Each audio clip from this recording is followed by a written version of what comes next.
Boy howdy everybody, and welcome back to Rexivision, the interview podcast that thinks it's a game show.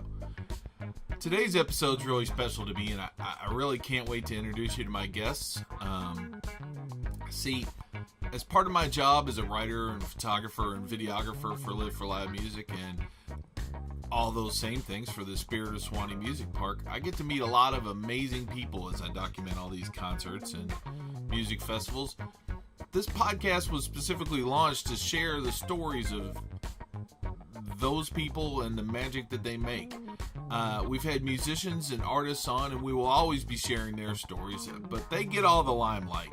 This episode is the first in a series about the folks who make all that awesomeness possible that you never see. They don't get to walk out on the stage when the lights are going, and they don't have the big cheer, but if it wasn't for the tireless effort of those folks, years in advance in some case, none of this shit would happen. So for this installment, I'm going to focus on three guys who make the music events like Halloween and Bonnaroo and such possible the year round through their efforts. First off, we will be talking to Michael Allegretto. He's the man who makes the logistical plan for events like Halloween, as I mentioned, and things all around the country. He plans stuff, for the Super Bowl parties around town.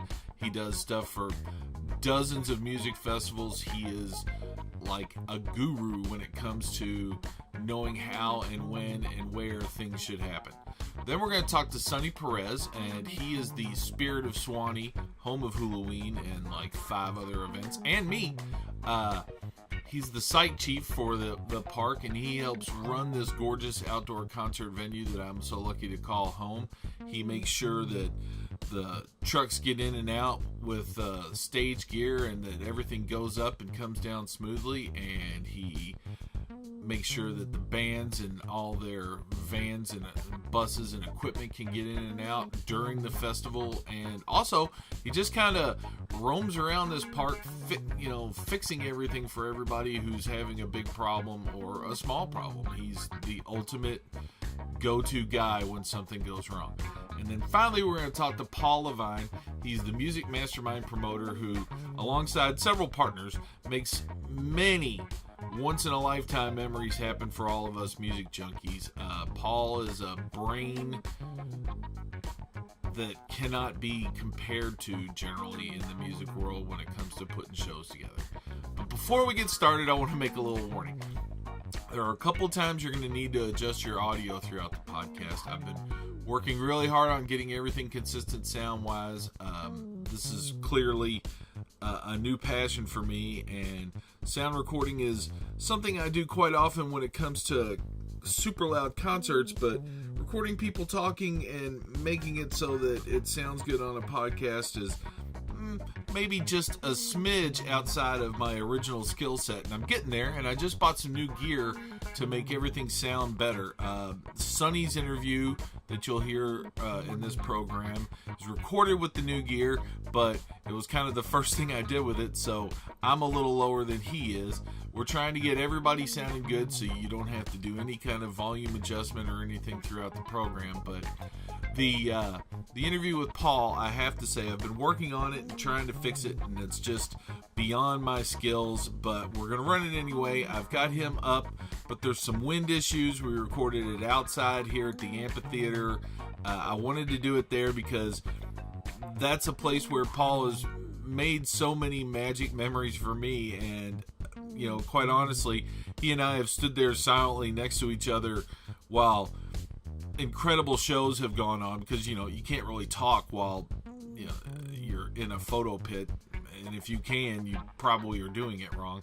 But we sit there in the corner and we both just silently kind of nodded at each other as things that like George Porter coming out and ripping shit up with all kinds of super special guest stars, and just incredible things have happened thanks to him and those moments, and that's where I wanted to record it. Unfortunately, less of a controlled environment than would have perhaps been beneficial for audio quality, but in this case, I think the story and the people that I'm talking to is a bit more important than being super serious about releasing only the most perfect sounding audio. Like I said, we fixed it now, but this is from the past, and it's from the past, and just deal with it. That's all I'm asking. Give me a little love here. So let's get started with the man with the plan, Michael A. So, you're one of the unsung heroes of the festival world. What would your title be right now? I would say a live event producer. Okay, so what exactly does that mean? Live events are events that are not pre-recorded. They are live. So that could be a festival. It could be a live show like we just did at the Super Bowl for Tostitos Cantina, which was a portion of Super Bowl Live, sponsored by Verizon as the overall sponsor. Tostitos takes part in the Super Bowl every year. This year we did our Tostitos Cantina again at Super Bowl Live. That consisted of chalk talks with some of the players and what we call nacho face-off, which is people from the audience playing against quarterbacks or other players from the teams to see who can make the best nacho bowl. Now, see, that sounds like something that would have worked for the Super Bowl. So, I'm over here asking you what you would feed people for the Super Bowl, but you're out there actually like making stuff happen at the Super Bowl. How did you get into this world? Making live events happen and such. It basically started with a keg party list at the country home that I had during college. I had a lot of land there, and I knew some people in bands, and I invited friends that were playing and got a few kegs to start, and it became an annual event that grew from a couple hundred people to about 1,200 people. And I was probably one of the only college students in the area with a $3,000 line of credit on beer, but that's how it started. So, I kind of wonder what you were in school for at that point. I started out as a industrial arts teacher. That was my goal. But when I got to the college that I went to, they had just installed a brand new television studio. And that really caught my attention, and quickly decided that I would jump into the communications department rather than wood shop, and went down that road. That led to me just being more interested in communications and eventually events. And my keg parties grew from that point on.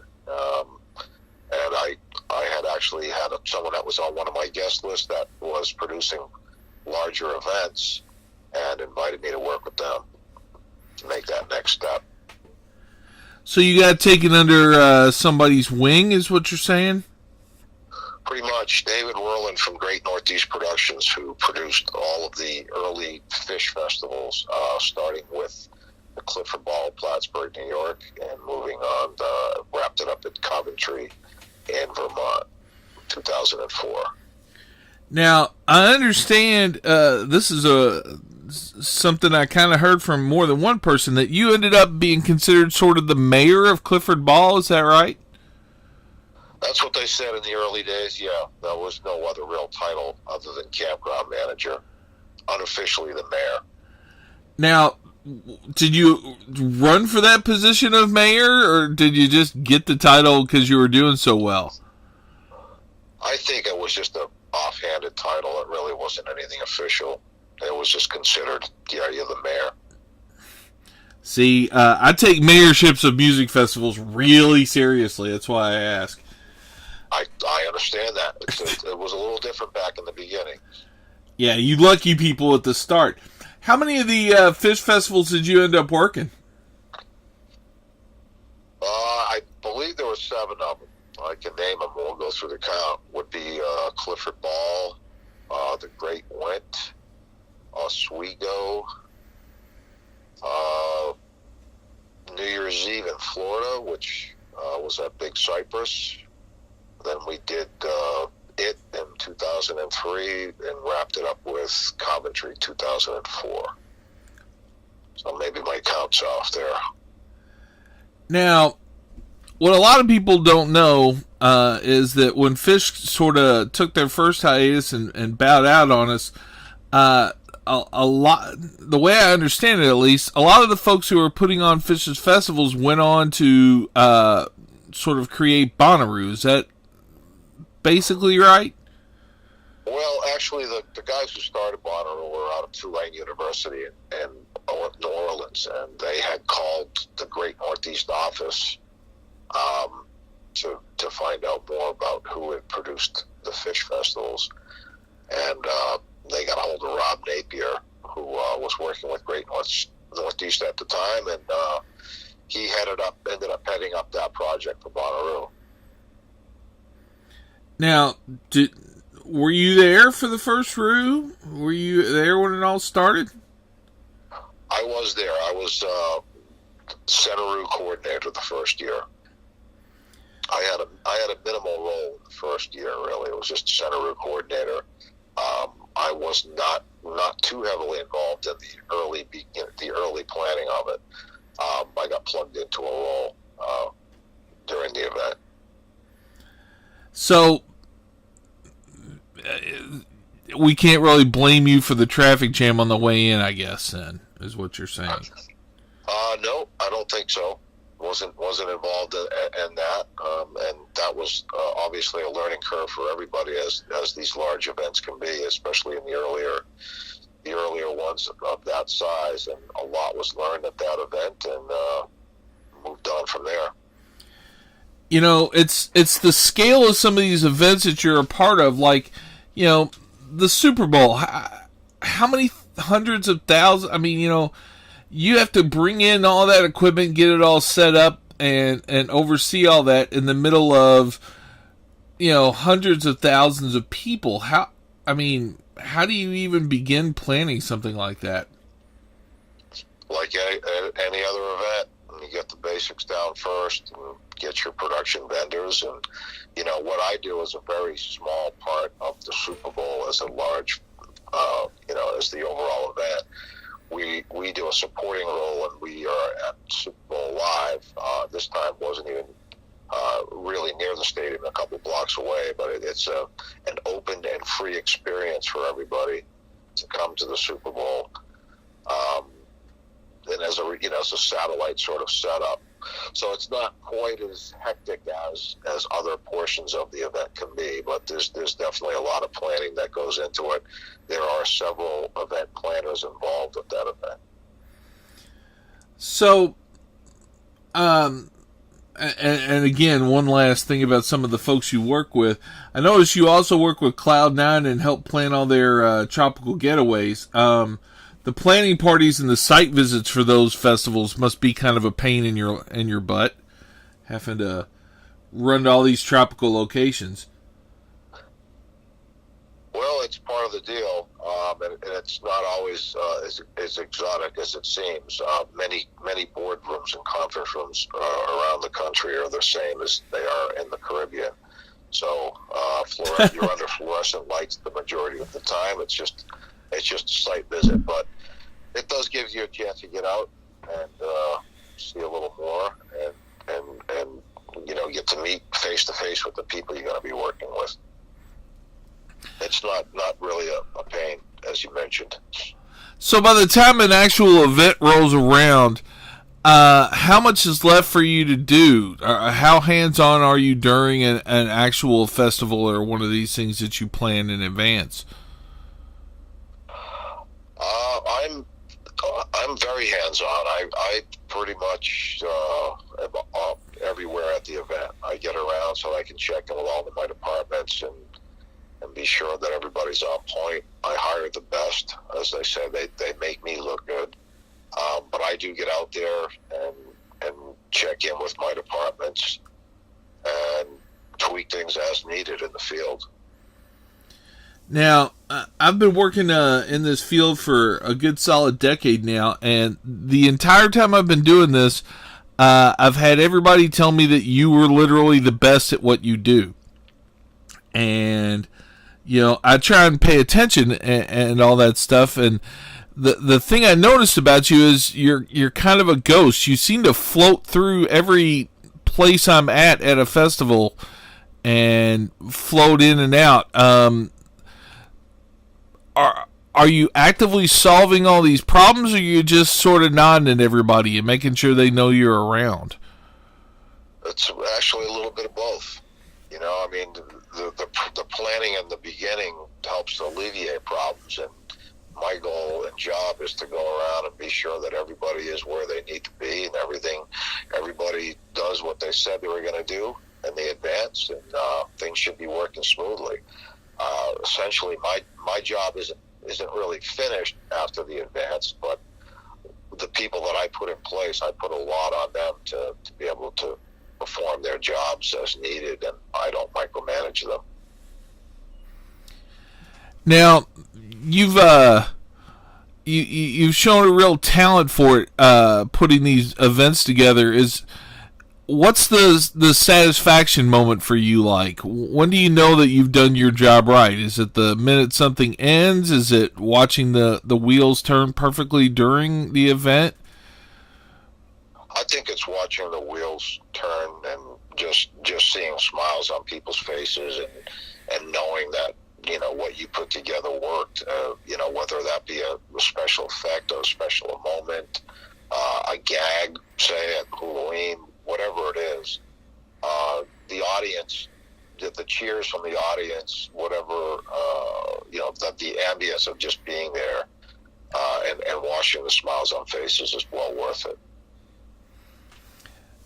Yeah, I mean, party planners, people who put these events together and stuff, so many folks don't realize how necessary you guys are, because, you get lost in the drama of the stuff on stage. Did you have any dreams of being a rock star or on TV or whatever when you were younger? Not really. I'm a behind-the-scene guy. I'm on stage only during pre-production. Don't really want to be on stage. Never really looked for the spotlight. I am behind-the-scenes guy all the way. Well, that's important. Apparently we do need folks like you, because otherwise the wheels would come off all of this. How many events would you say you're officially a part of right now? Currently, or how many have I? Just so say over the course of like this fiscal year, January to December, basically, how many festivals are you having a big hand in putting together? And events. Starting out the year, I ended up started out the year in Cabo. I did an event in Cabo on New Year's Eve. That quickly rolled right into the Super Bowl prep. Had about 3 weeks to really finalize the advance, and then head on up to Minnesota. As soon as I was done there, I was in Mexico for a site visit, and back from that, I'm going to be back in Mexico next week. So there's a lot going on. It's springtime. It's the time of year to really get the advance going on all these shows. It's funny, a lot of this stuff happens in the spring and the summer, but, you've been out there working on all this stuff in the cold days of the winter and everything. It must be nice to just sort of start taking off the jacket and enjoying the warmth while you're at this stuff. Yeah, well, living in Southern California has advantages. So the only cold I saw this year was Minnesota, and but the bonus of that was being in Cabo to thaw out. Not bad. Before we get to the lightning round, I did want to ask one thing. Do you pick a band? Do you pick a set or a show that you're just going to watch at any of these events, or are you always on call? Do you get to kind of turn the radio off for a minute and enjoy yourself? I pretty much go from stage to stage, and there might be an artist that I'll check out, whether that I've known well over the years, or someone that you put extra effort into getting their show together in the advance, and you want to see how it all turns out. Well, I guess there was a moment during, I think it was Ween, earlier at Halloween this year, that I think I saw you actually stay for a whole song. So I guess that must be a pretty solid endorsement from you if you watch a whole tune. True that. And if I'm looking at the stage, I probably can't hear you talking to me. That's just why I smile and nod at you, sir. All right. Well, I think we got an adequate picture of what. Oh, you got your start by taking someone by someone taking you under their wing. How often do you try and return that favor? Do you have any proteges right now? I have a few, actually. Yes, I believe in paying it forward in that department. I've had several people that I've had taken under my wing, and they're all doing pretty well now. They've got their own thing going on. How would someone approach you if they wanted to be part of that exclusive club, or are you just looking for folks while you do your bit? It really depends. I mean, some people have come to me by way of email or referral from other people, or we've even had people that have been on shows as volunteers that just, they rise above the rest, and we take notice and reel them in for the next show. I like I'm sorry? It's basically, the harder work is the cream rises to the top, and we're there for them. So a positive work ethic is always a good thing. All right, well, we're going to do our quick lightning round real quick if you're ready. Let's see, band you wish you had a chance to work with, but haven't yet.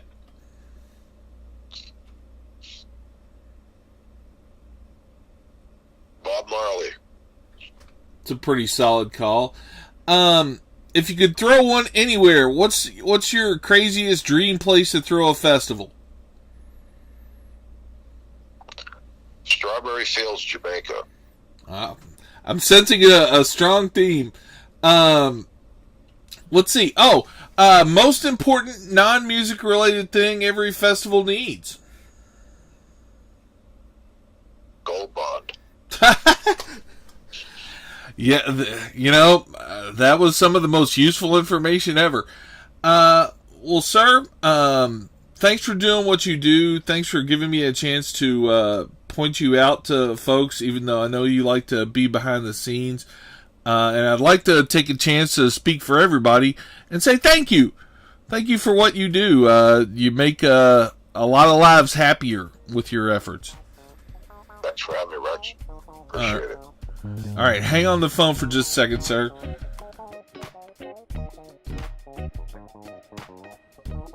All right, now let's chat with Sonny, who lives up to his name with his constant good cheer. He even played a little cross-country quiz, even though he was sitting right next to me in my living room.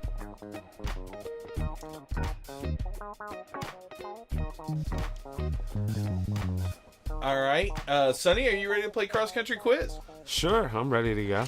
Okay. First off, would you resort to cannibalism to stay alive?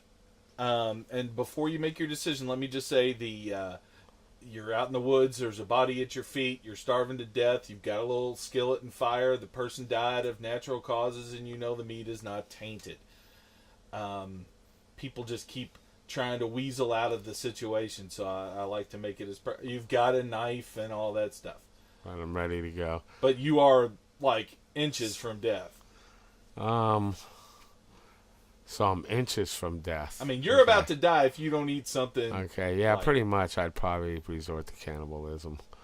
But if I had hours, I'd go out and hunt me a rabbit or kill me a bird. I'm sorry, but you don't have hours for whatever reason. Yep, I think I would.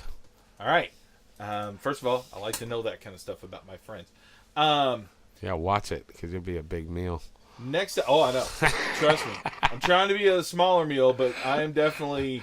I'd be the guy there, like, well, we could just kill Rex and we're set for a week, and that's bad. Possibly. Because Sonny's like, I think we can polish you off quicker than a week. We could probably feed a family of 20 for a week. I don't know about a family of 20. Now we're getting insulting. Actually, though, I'm on I'm learning how many calories you actually need. Maybe if everybody was being conscientious with meals and stuff. Anyway. Next up, and this was sort of like the inspiration for the original cross-country quiz. This question follows along the same suit. Your best friend in the world comes to you, and they've got a weird dying request.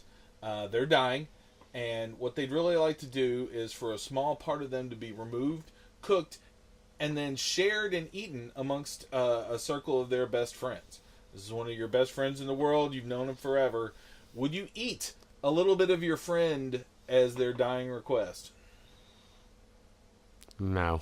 No, you wouldn't eat one of your friends. Even if I resorted to cannibalism, but I still wouldn't do it. Yeah, well, I mean, the questions aren't in a row. You haven't resorted to cannibalism and then later still, on. I'm just saying, no, absolutely not.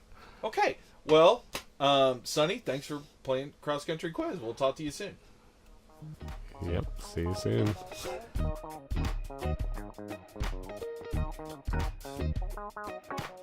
All right, Sonny, are you ready for Cross Country Quiz? Yeah, I am. Okay. Let's do it. So you're out in the woods. All of a sudden there's a bright light. You're surrounded by it. You're lifted up off the ground, and you are now on an alien spaceship in front of a half circle of the little gray aliens behind a big giant table. They're a council of some sort, and they've got a question for you. They want to destroy the human race.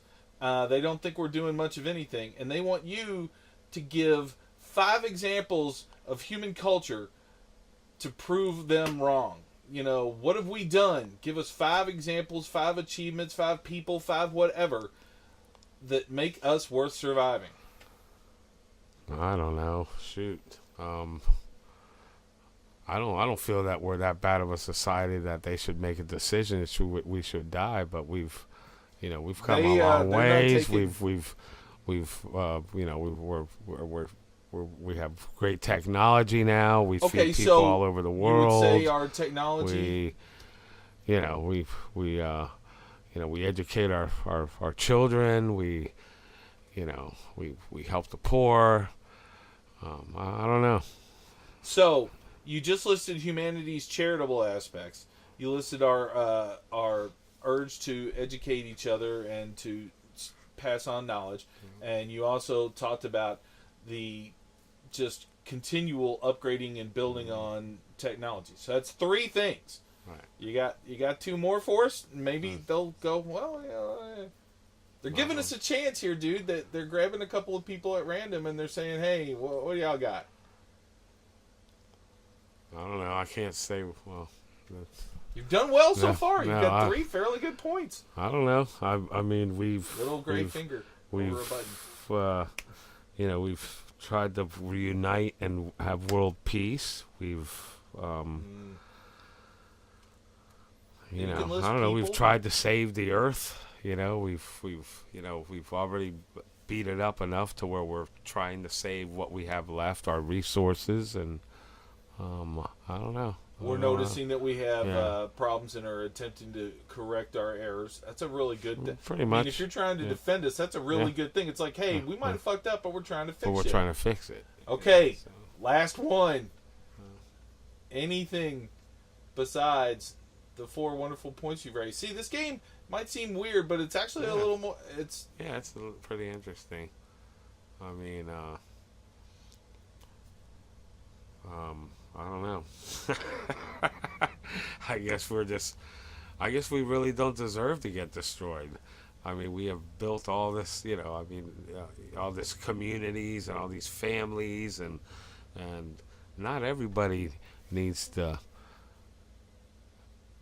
get destroyed. I mean, not everyone should perish. They shouldn't even be able to make that decision, as far as I'm concerned. Ooh, so a good way to put your final point is, You know, what business is it of yours, motherfucker? Pretty much. I like that. I don't think I've had anybody answer like that. Who are you like, to fucking judge us anyways, alien? You rolling up on us with your space shit like you special. Yeah. All right. Well, Sonny, thank you for playing Cross Country Quiz. Yeah.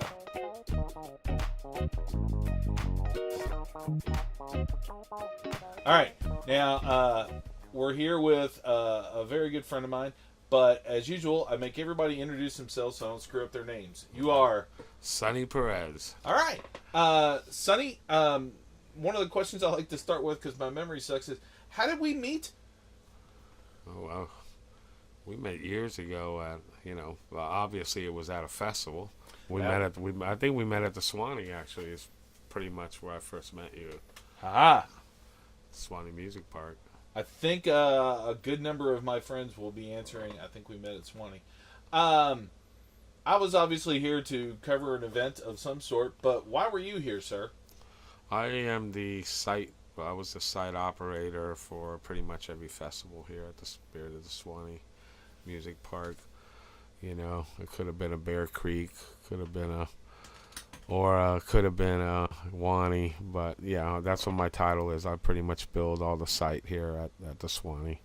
Okay, this is part of my series talking to folks who make the festivals happen, who don't get to walk out on the stage with the lights and all that stuff.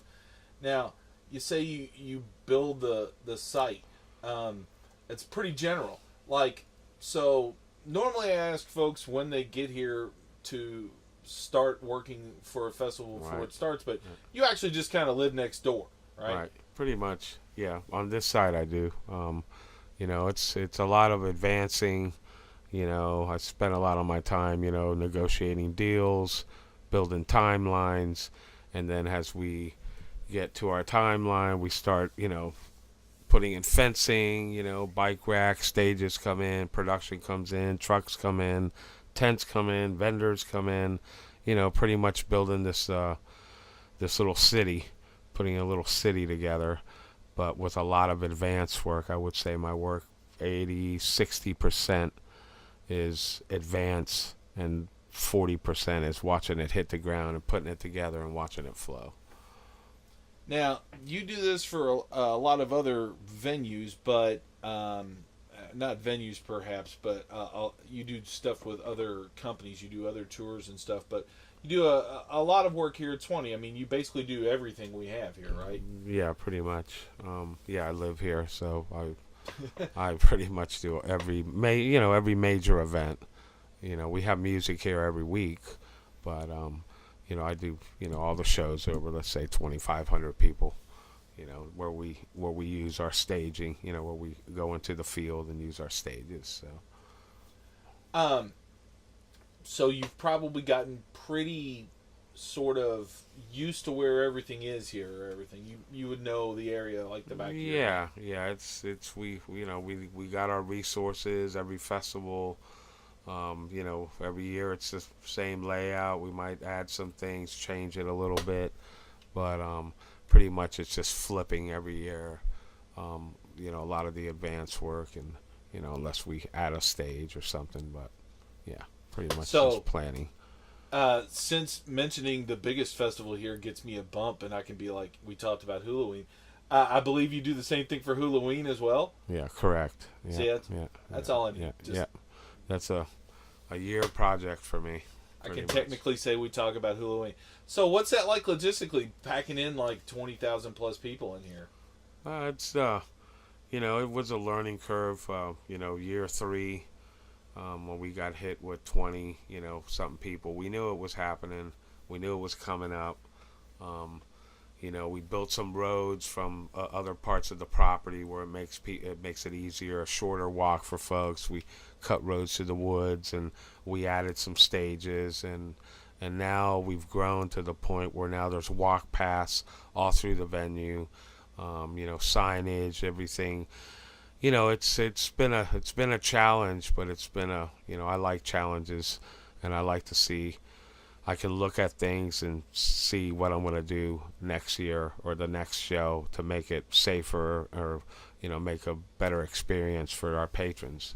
So I keep talking to the owner about 20,000's nice and all, but can we fit 50 in here?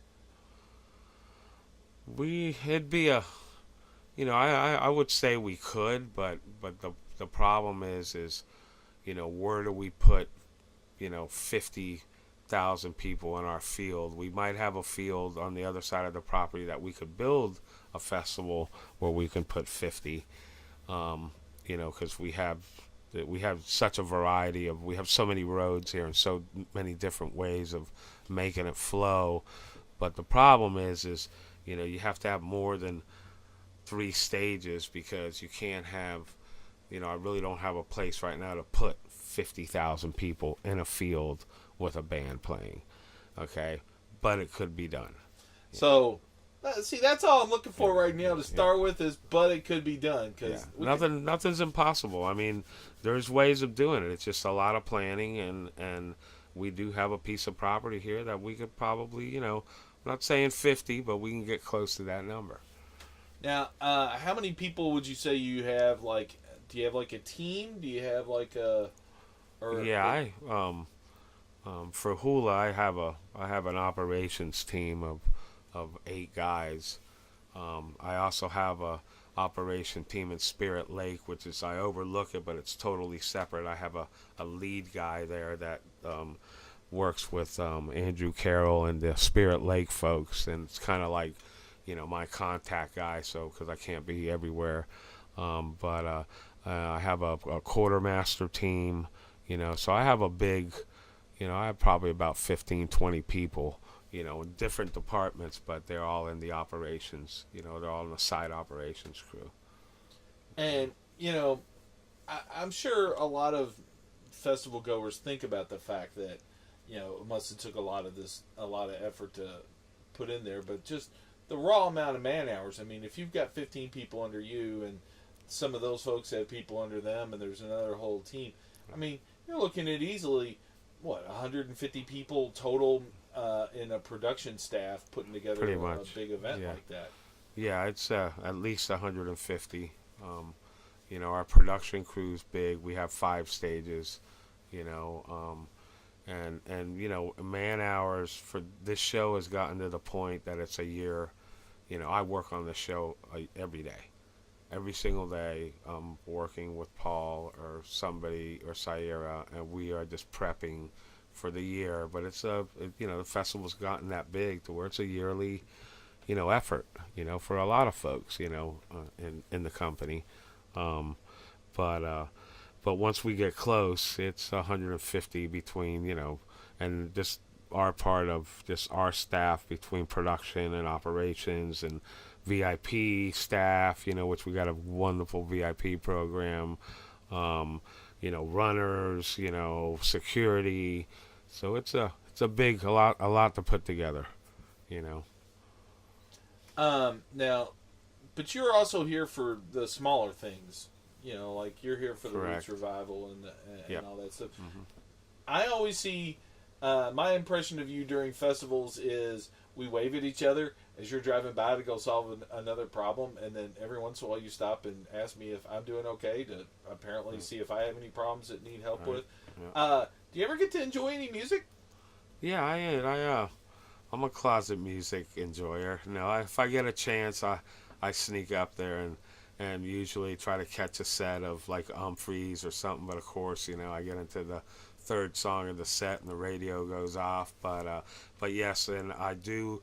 I'm fortunate enough that I know a lot of tapers, so that's my game. So I go, guys, you got to hook me up, and so I can sit at home a week later and go, holy shit, what a great show. I was there, I went by there, I heard it, but I actually didn't sit there and get to watch the show and dance or have, but sometimes I do. It's a big responsibility. It doesn't matter if it's a Suwannee Roots Revival, or a Wani Fest or a country jam or a hula. I pretty much put 150% into every show, no matter if it's 2,000 people, 20,000. I put that same energy into no matter how big a show it is. Yeah, it might be less work, but when that band goes on and that first band starts, and they're rocking and rolling, I pretty much feel like, all right, everybody's out there dancing and having fun. I'm doing my job. I'm going to the next one, but I'll keep this one flowing. So that's how it works. That's how I can keep, that's how my mind works. I just like, okay, this one's done. Let me go work on the next festival. How many hours a day are you? Whoa! How many hours a day are you awake and working at these things? During festival? Yeah. That's funny you asked. I don't know. I would say 18 hours a day, pretty much. Once show starts, the Halloween size show, it's an 18-hour, 16-hour day. Smaller shows, I'm done when the music's done on the main stage, 2:30, whatever, but it's still a 14, 16-hour day, so it doesn't matter. You just reminded me of one of my favorite things. I'm not going to name bands here or anything, but there are times where, a lot of people don't appreciate this or whatever. They think we have the best job in the world because we work in the industry we work in and stuff, but they forget that it's still a job, and there's like if I came into your job and told you that you could get off an hour early, you'd be pretty happy at whatever job you're at. Yeah. So even though everybody's enjoying all this super party and everything, there's times when I'm like, man, this band could stop. This pretty much. It's time to go home. This would break my heart if you guys just pulled the plug on this. Yeah, no, and it's funny that you say that because it's like we'll have a jam band up there and they're like, they got to be off in 6 minutes, and they're like, oh no, we're gonna do one more song, but one more song with the jam band could be like 2:15 when they're done. You know what I'm saying? And sometimes we're like, oh no, it's time to go. It's time to go home, guys. Because usually our day, the production guys, you're done at 2 a.m. They got their stage prep for the next day by 3:30 a.m. They go to bed and they got to come back at 9 a.m. call. So it's a short, it's a tough, long day. You don't really have much time to, take a little nap and start all over again. So, Now, they make up for all this hard work you do by paying you one of the greatest salaries in the world, right? Pretty much. I'm not cheap. Ah, shit. See, apparently I am, so that's depressing. That was supposed to be a commiserate because we both don't get paid much thing, but you're like, no, I'm doing really I'm not cheap. It's whoever wants to pay that week, so, You touched on one of the last things I wanted to deal with. The great thing about you is I don't just run into you here at home in the park, but, I mean, like, how many individual concerts or mini tours or whatever will you get involved in over the course of a year? This year, well, last year I did pretty much everything in the season, in the spring and the fall. The summer I was out with U2. I did Camp Bisco. I did Peach Fest. And I did Coldplay, and then I went right back into Hula. This year I'll be busy as well. I'm doing some Eagle stuff. The season, Suwannee, Bisco, and Peach.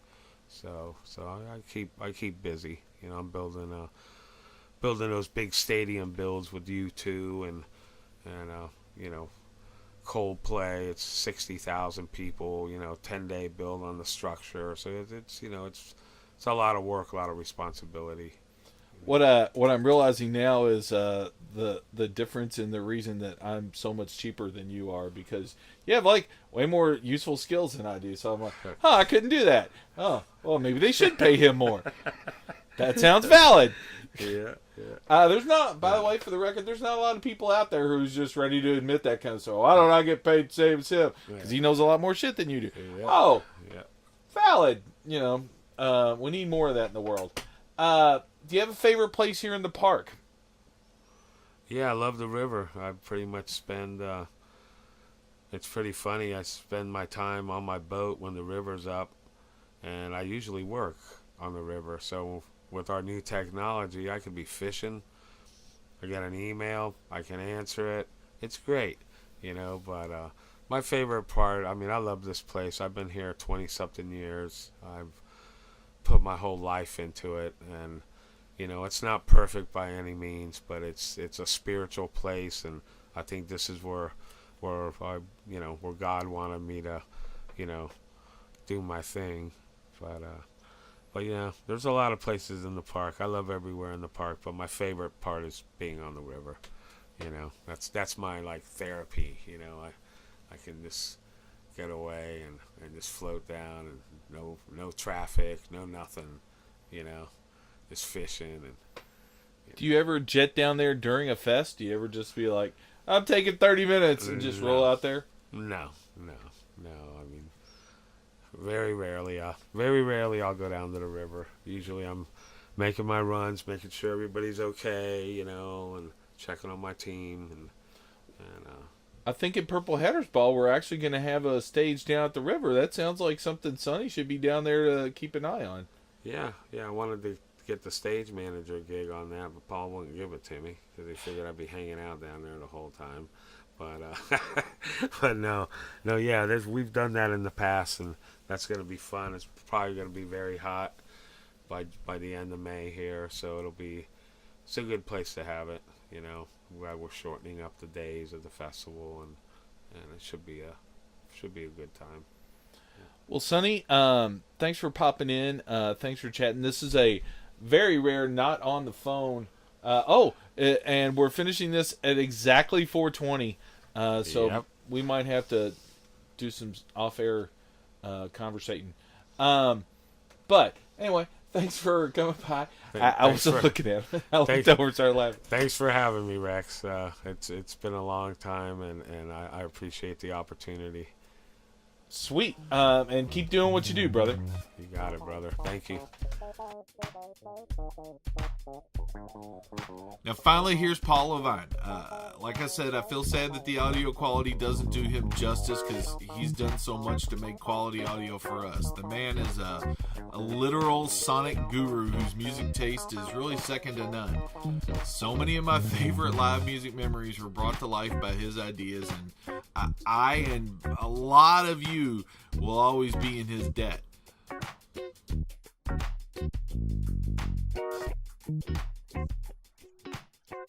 So we're going to start with the cross-country quiz part of the whole thing. So you're asked to throw a Super Bowl party. You're given an unlimited budget to prepare all your snacks for the party, but you're only allowed to put out 5 items. So you have an unlimited budget, but only space for 5 snacks or whatever. Dips and chips count as one thing. What 5 items would you put out for a party?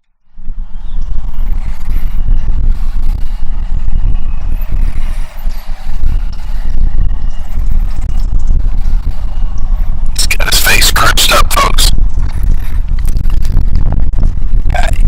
There'd be some sort of black bean, and goat cheese quesadilla sort of thing with some fresh fruit salsa on it.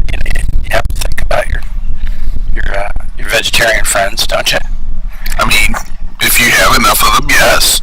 Well, I like that kind of thing too. And probably put out some a well-made hummus and guacamole kind of salsa spread.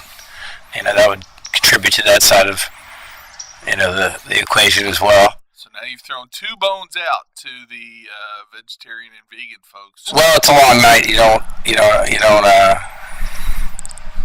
want to have anything too heavy. You want to have something that you can nibble on all the way through. I might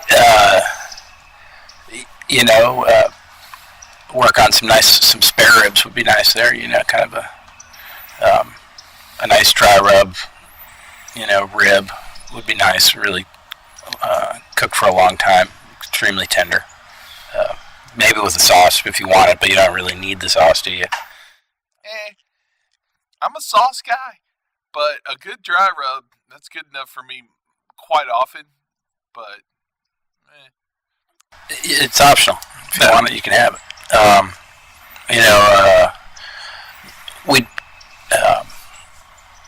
We'd probably do some sort of barbecue yet spicy sort of wing, of course, because most people that's what they want at a Super Bowl party. But do it with something a little bit different. Something a little bit different? Kind of a, Buffalo Chipotle blend kind of thing, All right.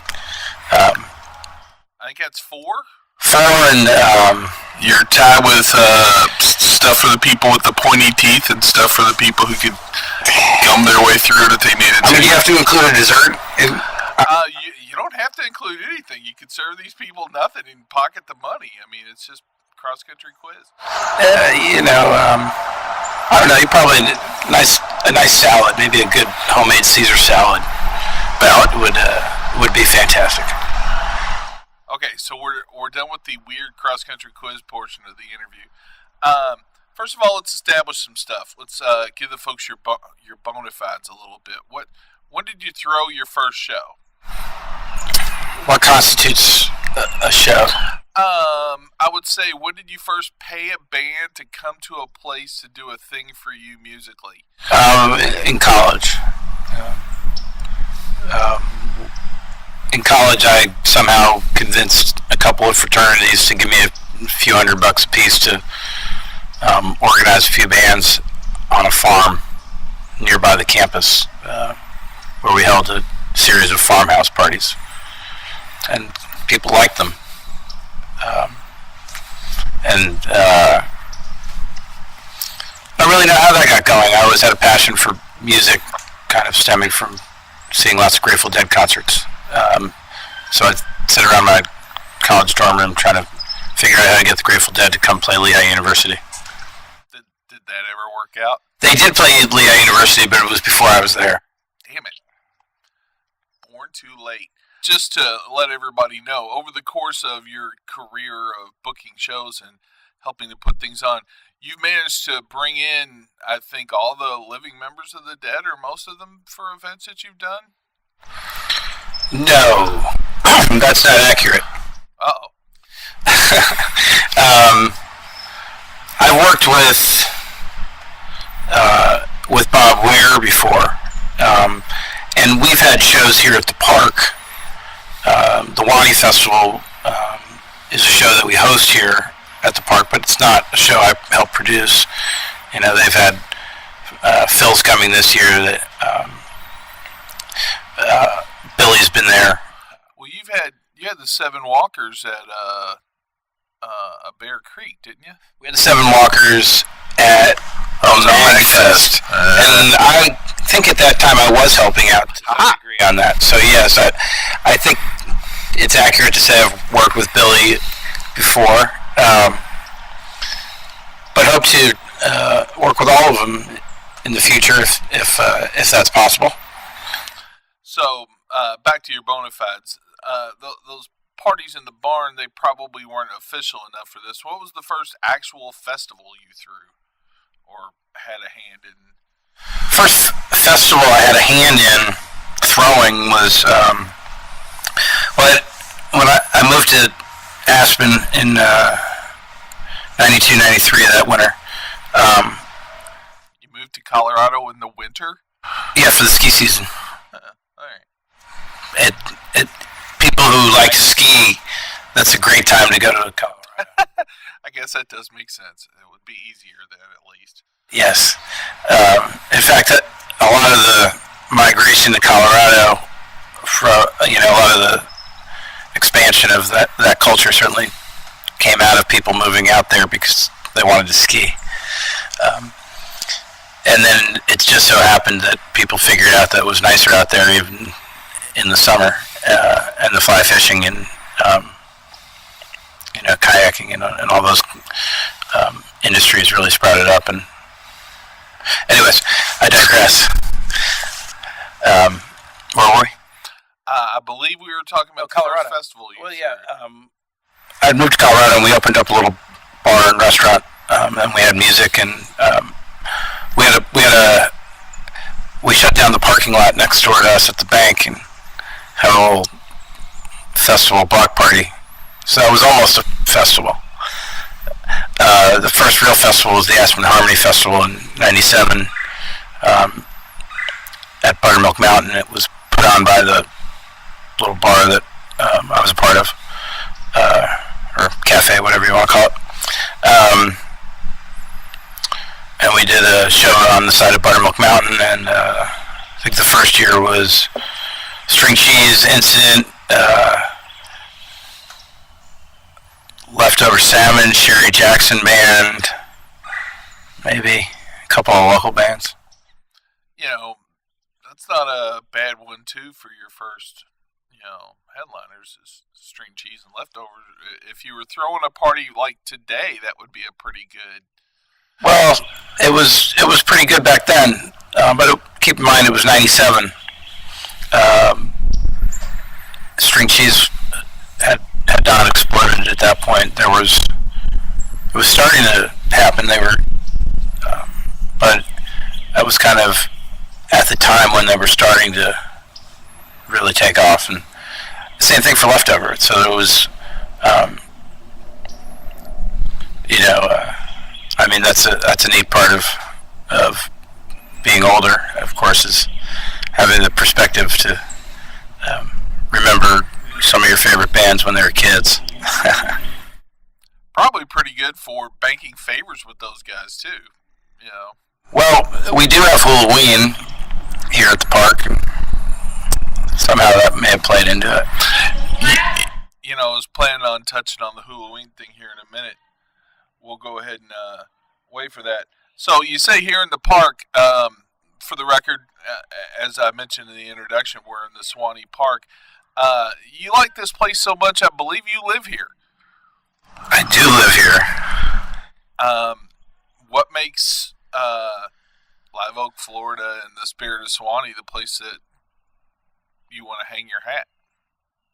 Well, I've always felt that if you're going to really do something well, you need to invest yourself in it. And when I first came out here, we were doing Bear Creek, and we were involved in Springfest and Magfest and the Blackwater Festival, and so there, it really made sense to, instead of driving here, a few times a month and staying in a cabin or whatever, actually to actually make this a central location, home base, so that the better I get to know the people around here and the land, the better that translates into events logistically. And, it's not easy for folks when they put on festivals once a year at a place to just roll in and pick back up where they left off, because people change and, you don't have those relationships, but living here really helps in that regard. And, and I found it's, geographically it's a nice place to be. It's, the climate's terrific. There's a lot of nice people, and a lot of nice people come and visit here regularly. And if you need to get out of here and go do some big city things, well, it's not too far away to get to those places too. You mentioned the climate. For the record, right now it's February, and it's like 80 today, and a long sleeve with a hoodie is feeling like a little too hot for the weather out here. It's not bad. You brought up Bear Creek, and that's got a place in a lot of people across the country's heart. You brought the funk to Florida. What was your original thought behind all that? There wasn't any real thought. We started before Bear Creek with Down on the Farm in Quincy for 3 years, which kind of evolved into Bear Creek. And, the goal with Bear Creek was not necessarily all about funk. If you remember the first year's Bear Creek, the headliners were Little Feat, Humphreys McGee, and Burning Spear. I mean, don't get me wrong, New Master Sounds were there, and Ivan and Dumpster Funk were there, and Porter was there, and Skerrick, and a lot of our friends that became the heart and core of Bear Creek. But the first year, it wasn't specifically geared as much to the funk. And I think that the reason that happened was what originally Bear Creek was supposed to be in a different location in Quincy, Florida, and we had to move literally a month before the first Bear Creek.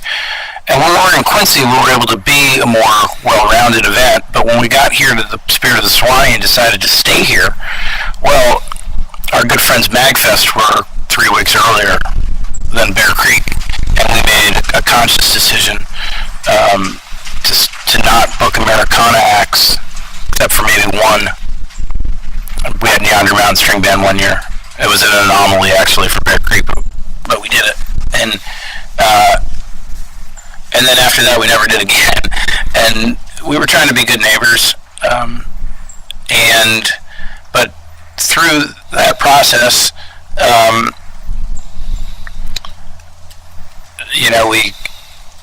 what they had established at MagFest in the Americana world, we started to realize we were creating that in the funk world and the jam world. And so the special feeling of family that the Randy and Beth had created at MagFest and Springfest started to develop at Bear Creek, but in a different community. The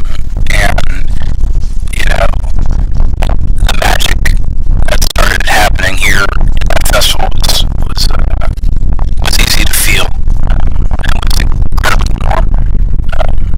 And that's why people remember it so well, because it was organic and it just sort of happened naturally and was really loving. And wonderfully community oriented.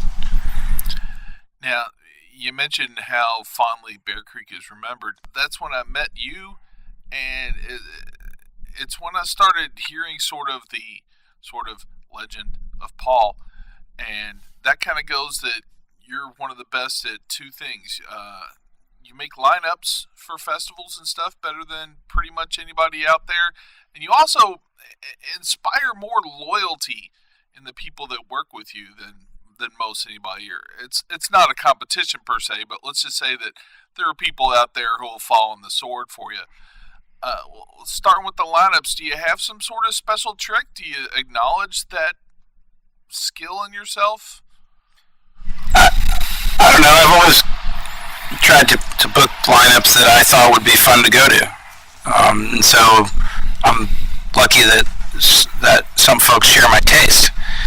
If you go see enough live music, and you see these bands enough, well, you know who's really bringing it, and so lineups and schedules start to make sense in your head. I think they make sense in your head, but not like everybody else's. Well, like I said, if you see enough music, you realize that artist A probably shouldn't play after artist B because artist B is really going to bring it, and you don't want to let everybody down.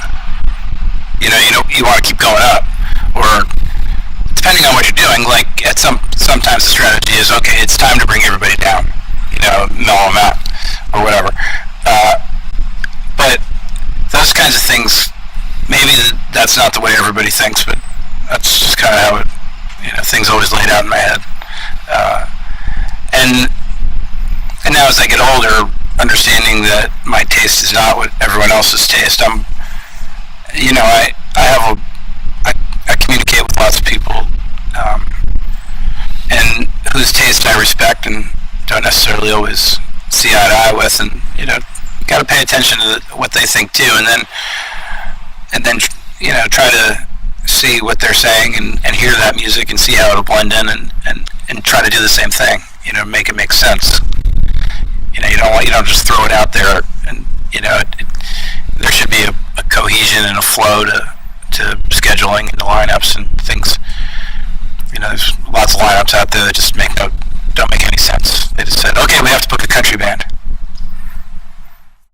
That's there are certain big name festivals, and I'm not trying to call anybody Bonnaroo or anybody out or anything that seems to have lost their way with all that stuff, but if you look at a lineup put together by Paul, by golly, there's usually at least 10 or 12 bands that you kind of want to see.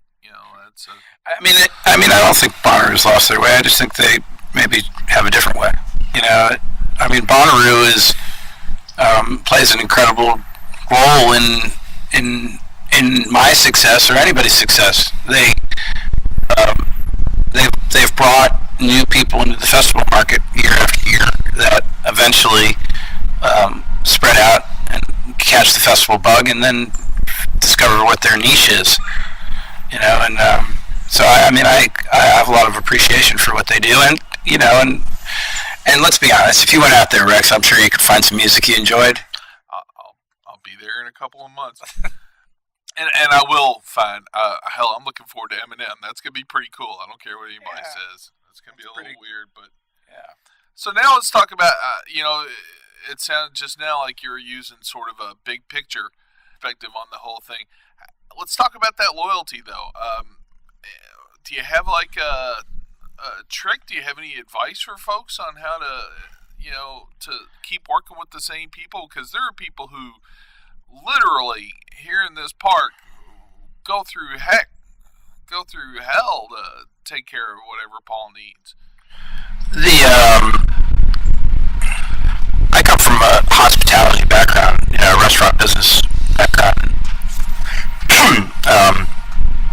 I've always viewed the festival business similarly.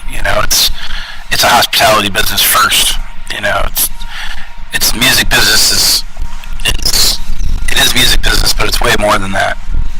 That's just a component of putting on camping festivals, at least. And I think, if you recognize that, I learned this through the restaurant businesses, combined with the music industry, you're not just taking care of your fans, you're taking care of your artists, you're taking care of your staff, and you're taking care of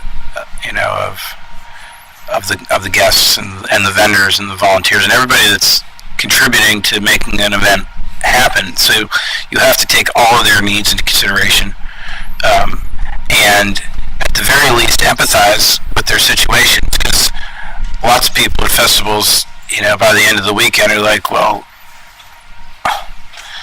nobody gives a shit about me and what I went through this weekend. I understand that the bands were playing and the promoters put a lot of money on the line and blah blah blah, but I worked 18 hours a day and I didn't even get to eat lunch and nobody gave a shit about me or brought me water. Well, when you hear shit like that, you failed on some levels, and so you work hard to make sure that you don't hear that, and you try to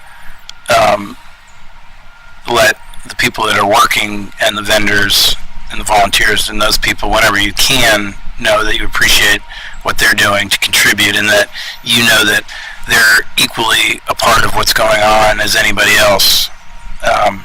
And I think people know that I'm sincere in caring about them, and hopefully that's gets to what you're talking about. Well, it's whatever you're doing, it seems to have worked. Because like I said, I'm in the front of the house, I'm in the back of the house. I talk to the stage people, and it's like, there's just always an underlying spirit to the whole thing. We're kind of all doing this for the figureheads, and I've worked a lot of festivals, and there's times where you're like, I don't even meet whoever's owning the place, and I'm there for 4 straight days around the clock, and then when I'm here at the park or I'm doing an event that you're at, you're almost always just filtering through. I do want to know how sad it is for you to have to be completely sober for 4 straight days every time you throw one of these parties. Well, I'm sure when I was younger, I'm not sure I followed that advice.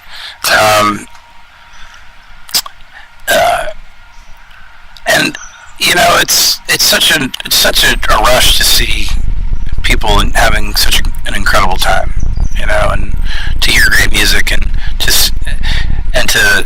see people that you respect really kicking ass at their jobs. People that started off as stagehands that are now running stages or managing bands or what have you. And so seeing that gives you an incredible amount of energy. And I'm not against having a glass of wine with dinner still. At the show, I'm not the great thing about my job is, once we get to the show, if I've done a good job, most of my job's done. And and then we leave it to the experts to run the show. I mean, I'm not mixing sound. I'm not watching a gate for security. I'm not, I'm out there as much as anything giving moral support and assisting with problems. Of course, there's always things to handle, but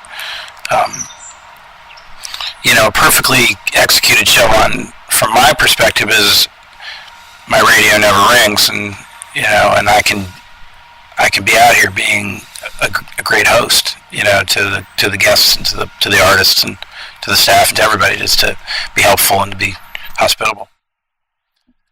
Now, this team you've been mentioning, we're going to be talking to several of them over the course of these episodes.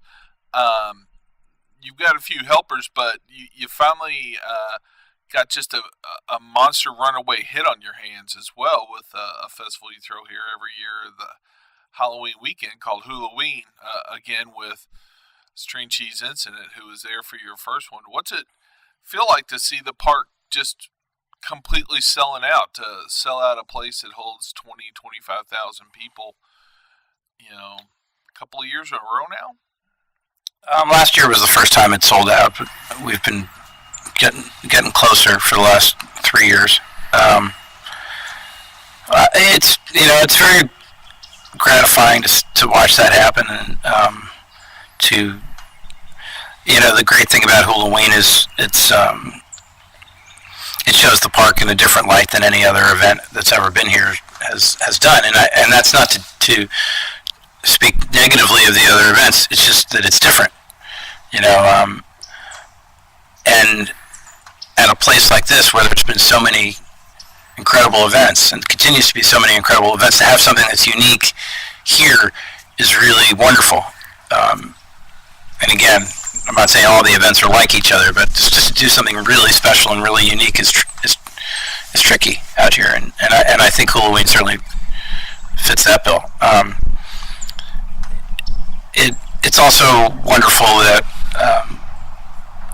Halloween's brought thousands and thousands of new fans to the park that had never heard of the Suwannee Music Park before. And so I think one of the cool things about it, like you were speaking about in terms of loyalty and that sort of thing, a lot of the folks that have been coming here for years, some who probably don't like the huge crowd as much as some of the smaller shows, are still incredibly take ownership and pride in the fact that Halloween sold out the park last year. I hear a lot of "way to go, Paul." That's amazing. You deserve that. And that's very that's very touching to hear that kind of stuff. But I also, it's not really just for me. It's also pride in the fact that their place could shine like it does at Halloween, and it's not me or any of the promoters or even James Cornette or anything. It's the park. People develop their relationship with the park. We're just stewards of it, and to share it with those people in the way that we envision it. But what really is special for people is their relationship to the grounds here. People have places they like to camp, and a crew of people they like to see, and they only see them here. So it's a lot of combinations of things. I've heard it said for throwing festivals here that you have the built-in headliner of the park itself for every lineup that you put out, that it's like its own selling point. There's no doubt about that being true. That specialness is really important. Of course, the location plays into that too. It's not that hard to get to, but you still have to do a little work to get here.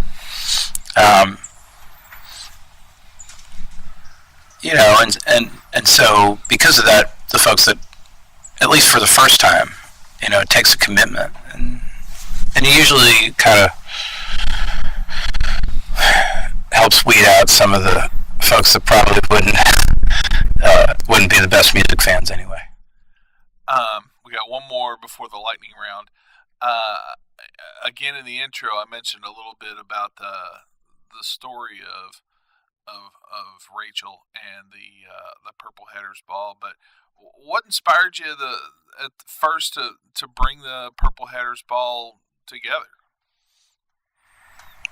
Well, the Purple Headers Ball happened a month after Rachel was murdered. The first one. It was simply. There was no thought of doing something annually. It was intended to be a gathering of people to deal with the incredible emotional suffering that people were experiencing because of her murder. It was a very challenging time in Tallahassee, and elsewhere, but I was in Tallahassee at the time, and that's where she went to school and lived, and where she was killed.